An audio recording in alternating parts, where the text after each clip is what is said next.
Yeah, I had a week. Came out on Friday against Alabama, played really, really good volleyball. And I think just as a team, we worked really, really hard in that. And I think the same thing happened on Sunday. And just going through the video and watching that this morning, we worked really, really hard on defense, which is something that we really tried to instill over the last week. So I'm proud of that. There's some execution stuff there that we need to up this week, but that work ethic piece is the first step to that. So happy with that.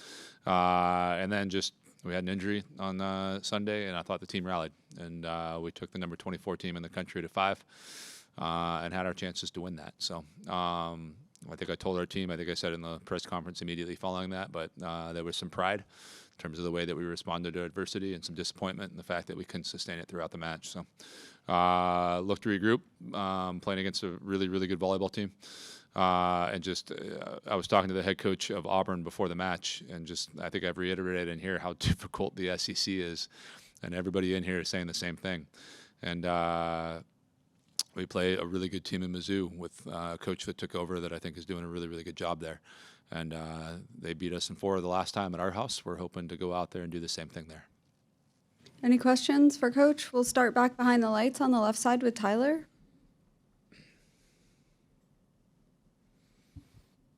Yeah, Coach, does it help at all when you have these opponents that you've played before? I mean, how just being familiar with them the second time around? Yeah, I think for sure, especially considering that I'm new here. So I was actually literally just going through this match against Auburn, writing down some notes of like, we need to remember to talk about this, this, and this the next time. And I think the first time through, you don't know the players, you don't know tendencies, you don't know how coaches act, you don't know what they do after a timeout.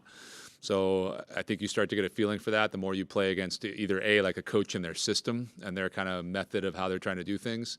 But the second piece is also the individual players and understanding, hey, this person likes to do this, I don't know, down the stretch, or this is somebody we want to target and serve receive down the stretch. Things along those lines, you start to pick up on some patterns the more and more you play them in the year. But also, I will say, like, I think I'll get better with age, like fine wine, as I'm in the SEC for a little bit longer. We'll stay back behind the lights on the right side to Ben.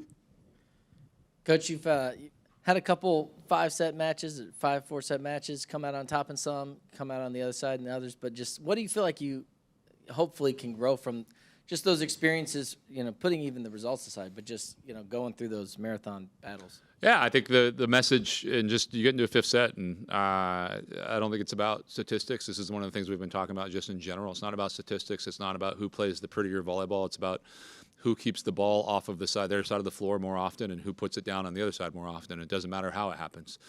So I told our team before this match, I hope we get tested. And I've said it in this room before, the goal of this program is to go as far as we can in the tournament. And there's no bigger pressure cooker than the awesomeness that is college athletics in terms of a 62-team bracket that goes out and it's single a limb. And it doesn't happen in a lot of other sports. That's why March Madness is so much fun on the men's and women's side. That's why our sport is really fun. It's a pressure cooker. And again, it's that team that in the 5th set that can figure out a way to put the ball down to the floor. That's how the entire month of or late November/December works in our sport. And we're trying to prep for that. So I'm actually happy we went to 5. Obviously not happy that we lost, but I'm happy that we got put in that situation because it'll make us better in the future. Anything else? We'll go front row on the right side to Travis. Yeah, what's the injury status, and how do you kind of cope if you don't have the 2 setters in your system?